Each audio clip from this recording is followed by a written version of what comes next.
Assalamualaikum warahmatullahi wabarakatuh. Selamat pagi, salam sejahtera untuk kita semua. Materi geografi kelas 11 KD3 Pengelolaan Sumber Daya Alam Indonesia. Sub KD kali ini potensi dan persebaran sumber daya pariwisata di Indonesia. Kita awali dari pengertian pariwisata. Menurut Organisasi Turis Dunia atau WTO, World Tourism Organization, pariwisata adalah kegiatan manusia yang melakukan perjalanan dan tinggal di daerah tujuan di luar lingkungan kesehariannya.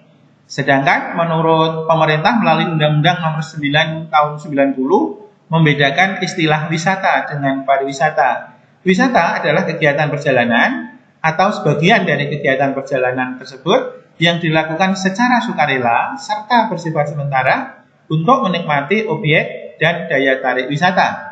Pariwisata adalah segala sesuatu yang berhubungan dengan wisata, termasuk pengusahaan objek dan daya tarik wisata, serta usaha-usaha yang terkait di bidang tersebut.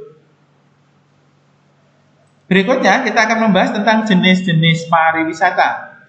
Menurut pemerintah melalui Undang-Undang Nomor 9 Tahun 90 membagi menjadi dua, yaitu yang pertama adalah objek ciptaan Tuhan, seperti wisata alam, flora, dan fauna. Yang kedua, objek hasil karya manusia, mulai dari museum, peninggalan sejarah, hingga tempat-tempat hiburan. Kemudian, menurut asal pengunjungnya dibagi menjadi tiga, wisata lokal, bila pengunjungnya dari masyarakat setempat, wisata nasional, bila pengunjungnya melintasi batas provinsi, dan wisata internasional, bila pengunjungnya berasal dari negara lain. Dan menurut tema atau bentuk dari objek wisata, dibagi menjadi 6, wisata alam, wisata budaya, sejarah, dan pendidikan. Yang ketiga, wisata flora dan fauna. Yang keempat, agrowisata. Yang kelima, wisata taman bermain atau theme park. Dan yang keenam, wisata kuliner. Kita akan membahas wisata berdasarkan tema atau bentuk objek wisata. Kita awali dari wisata alam. Apakah yang dimaksud dengan wisata alam itu? Adalah tempat wisata alam murni tanpa adanya campur tangan dari manusia, ataupun kalau ada campur tangan manusia itu hanya untuk melestarikan supaya tetap terjaga. Apa saja yang termasuk dalam wisata alam? Yang pertama adalah wisata pegunungan. Indonesia yang letaknya berada pada jalur pegunungan dunia tentu memiliki wisata pegunungan yang sangat banyak sekali. Beberapa di antara yang cukup ternama antara lain Pegunungan Dieng di Jawa Tengah, menyajikan Kawah Sikidang, Telaga Warna, Dieng Plato, kemudian juga ada Dieng Titer untuk menghibur para wisatawan. Pegunungan Bromo di Jawa Timur menyajikan hamparan gurun pasir dan kawah yang selalu mengeluarkan asapnya. Kemudian Gunung Batur, Kintamani di Bali, Gunung Rinjani di NTB, dan lain-lain. Wisata alam yang kedua adalah wisata pantai. Indonesia, negara kepulauan dengan panjang pantai terpanjang keempat di dunia, tentu memiliki spot-spot atau titik-titik pantai yang sangat mungkin untuk menjadi objek wisata. Ini antara lain pantai-pantai yang cukup ternama di Indonesia, bisa dibaca oleh kalian. Yang ketiga adalah wisata sungai dan danau. Danau yang cukup terkenal dengan objek wisata antara adalah Danau Toba yang saat ini menjadi salah satu tujuan wisata di Indonesia yang utama. Kemudian ada Danau Singkara di Sumatera Barat dan Jambi, kemudian Danau Bedugul di Bali. Yang keempat wisata gua, dan yang kelima adalah wisata bahari, seperti Taman Laut Bunaken, Wakatobi, Raja Ampat, Nusa Penida, dan lain-lain. Yang kedua adalah wisata budaya, sejarah, dan pendidikan. Yang termasuk di dalam wisata budaya antara lain adalah yang pertama candi dan prasasti. Mengingat banyaknya peninggalan dari para raja-raja pada zaman dahulu, maka kita sekarang sebagai masyarakat yang tinggal di Indonesia sudah seharusnya merawatnya. Beberapa candi yang menjadi hasil peninggalan dari kerajaan pada masa lalu antara lain Candi Borobudur, Candi Prambanan, Candi Mendut, dan sebagainya. Yang kedua, wisata budaya, sejarah, dan pendidikan yang kedua adalah keraton atau istana. Ini akan banyak dijumpai di Indonesia karena ada puluhan kerajaan yang sebelum bersatu menjadi negara Indonesia pernah berjaya pada masanya. Yang ketiga adalah bangunan cagar budaya seperti Kota Lama di Semarang, Jakarta, Surabaya, Bandung, Medan, Makassar, dan sebagainya. Yang keempat adalah museum, seperti Museum Fathahillah, Museum Geologi Bandung, Museum Sangiran yang menggambarkan perkembangan kehidupan pada masa purba, ya, fosil manusia tertua di dunia ada di Indonesia. Kemudian yang kelima adalah wisata benteng, ya, wisata benteng yang banyak sekali dijumpai di Indonesia, sampai sekarang masih bisa dinikmati karena kekokohan benteng dan panorama di sekitar benteng yang sangat indah. Yang ketiga adalah wisata flora fauna, yaitu wisata buatan baik sebagian maupun seluruhnya yang berupa flora, fauna, dan panorama alam indah. Yang termasuk dalam wisata flora fauna antara lain Taman Nasional, Taman Hutan Raya atau Tahura, kebun raya atau kebun botani, dan kebun binatang. Ini beberapa taman nasional yang cukup terkenal. Ini adalah contoh Taman Nasional Jungkulon, ada lagi Taman Nasional Baluran, Taman Nasional Komodo, Taman Nasional Loren, ya. Ini adalah Taman Hutan Raya Gunung Bunder di Jogja, ya. Ada di Aceh Taman Hutan Raya Cut Nyadin. Di Kalimantan Timur ada Bukit Soeharto, ya, Tahura Bukit Soeharto, yang moga-moga nanti bisa selamat walaupun buku tani negara kita akan dipindah ke sana, ya.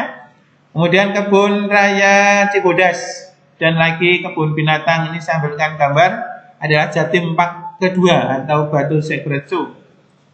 Kemudian yang keempat, ya, atau yang gede, wisata taman bermain atau taman hiburan atau biasa kita sering sebut theme park. Indonesia saat ini sedang banyak sekali membangun theme park baru baik skala besar maupun kecil. Ini beberapa contoh yang besar. Ada Pantai Cermin Theme Park di Medan, di Jakarta ada Taman Mini Indonesia Indah dan Dufan dan lain-lain. Di Jawa Timur ada Jatim Park 1, Jatim Park 3 karena Jatim Park 2 kebun binatang. Juga ada wisata Bahari Lamongan. Kemudian Trans Studio baik di Bandung, Makassar, Bali, dan juga kota-kota besar di Indonesia. Saloka di Salatiga, Jawa Tengah. Yang menarik dari hadirnya theme park ini adalah wahana yang memancing adrenalin, sehingga banyak sekali para pengunjung yang datang untuk mengadu dan mencoba adrenalin, sehingga menjadi potensi wisata yang sangat besar. Dan yang kelima adalah wisata agrowisata atau wisata agro. Adalah aktivitas di bidang wisata yang melibatkan pertanian, perkebunan, peternakan, dan perikanan. Perkebunan seperti perkebunan teh, perkebunan kopi. Ini contohnya adalah wisata perkebunan teh Medini di Ungaran.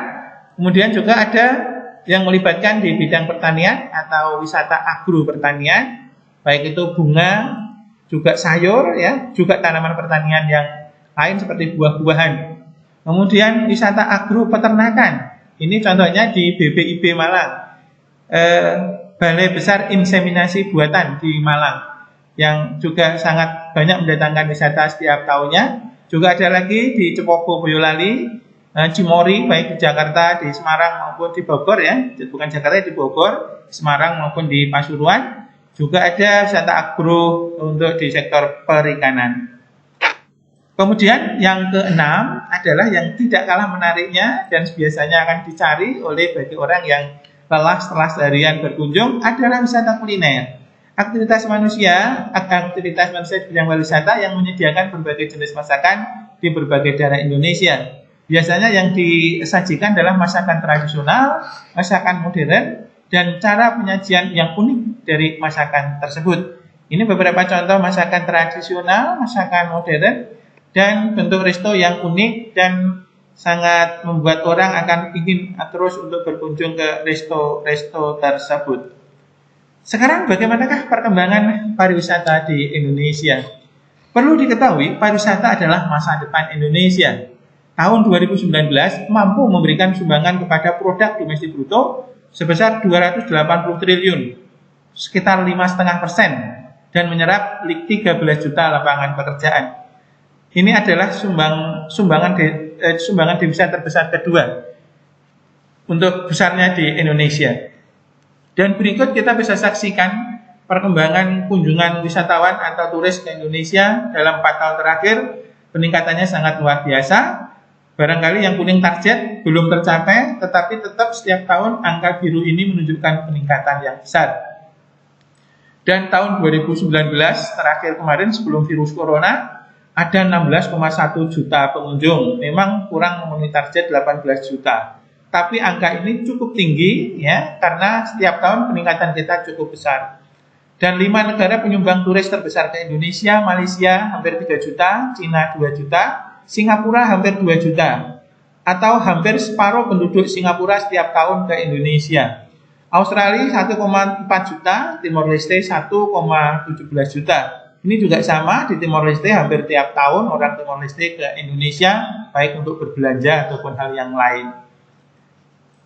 Nah, bagaimana kalau dibandingkan dengan negara lain di dunia? Indonesia barangkali menempati peringkat 30-an besar ya. Di Asia kita menduduki peringkat 7 atau 8.